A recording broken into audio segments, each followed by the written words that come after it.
Good morning, church. It is Saturday, February 8th. Today we have School of Christ. That'll be starting at 11 o'clock, which is just about an hour and a half from when I'm recording this. We also had our breakfast group getting together at 8:30, so hope they enjoyed some good food and fellowship as they were gathering. If you were following along, so we have now completed Psalm 22, and that brings us to Psalm 23, which I would argue is most likely the most recognizable psalm in terms of our regular lives.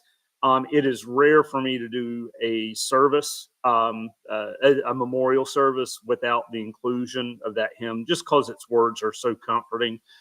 Very often, that is a scripture that we'll use at a time of dying as well, and I've had family members be able to go along with me as we recite the psalm together. I still tend to have memorized the King James Version, and I don't know if I want to get rid of that. But today we're going to be focusing on modern translations, so it will sound a little bit different, but sometimes hearing things a little bit differently can help us to draw attention to those pieces that we have memorized and keep a hold of in here too. So we'll start with the New Revised Standard. This will sound familiar, but there will be a couple of phrases that are slightly different. The Lord is my shepherd, I shall not want. He makes me lie down in green pastures. He leads me beside still waters. He restores my soul. He leads me in right paths for his name's sake. Even though I walk through the darkest valley, I fear no evil, for you are with me. Your rod and your staff, they comfort me. You prepare a table before me in the presence of my enemies. You anoint my head with oil. My cup overflows. Surely goodness and mercy shall follow me all the days of my life, and I shall dwell in the house of the Lord my whole life long. A couple of pieces of insight from James Mays. So this will be his opening paragraph and then part of his conclusion for the 23rd Psalm. Some very good stuff, but also wrote at length. Psalm 23 begins with a metaphor. The Lord is my shepherd. In a metaphor, something is said to be something else that it is obviously and literally is not.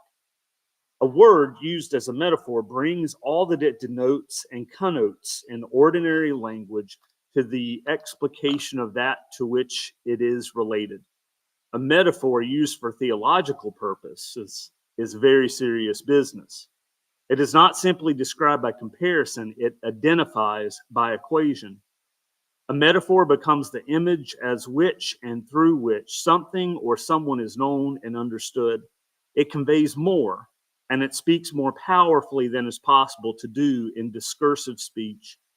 A metaphor is not as precise and limited as discursive speech. It draws on varied experience and evokes imagination. It is therefore plastic in meaning, capable of being, what is that word? Polysemy? It's capable of being worked.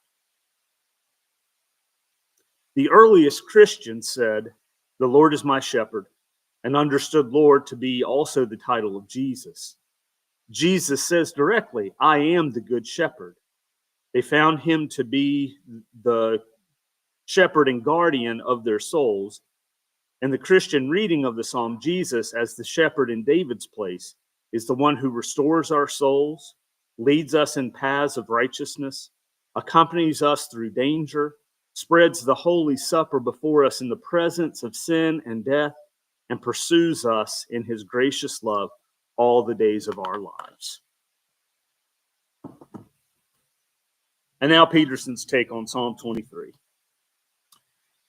God, my shepherd, I don't need a thing. You have bedded me down in lush meadows. You find me quiet pools to drink from. True to your word, you let me catch my breath and send me in the right direction. Even when the way goes through Death Valley, I'm not afraid when you walk at my side. Your trusty shepherd's crook makes me feel secure.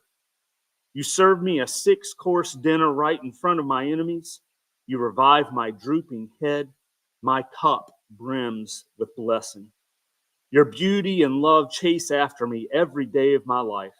I'm back home in the house of God for the rest of my life.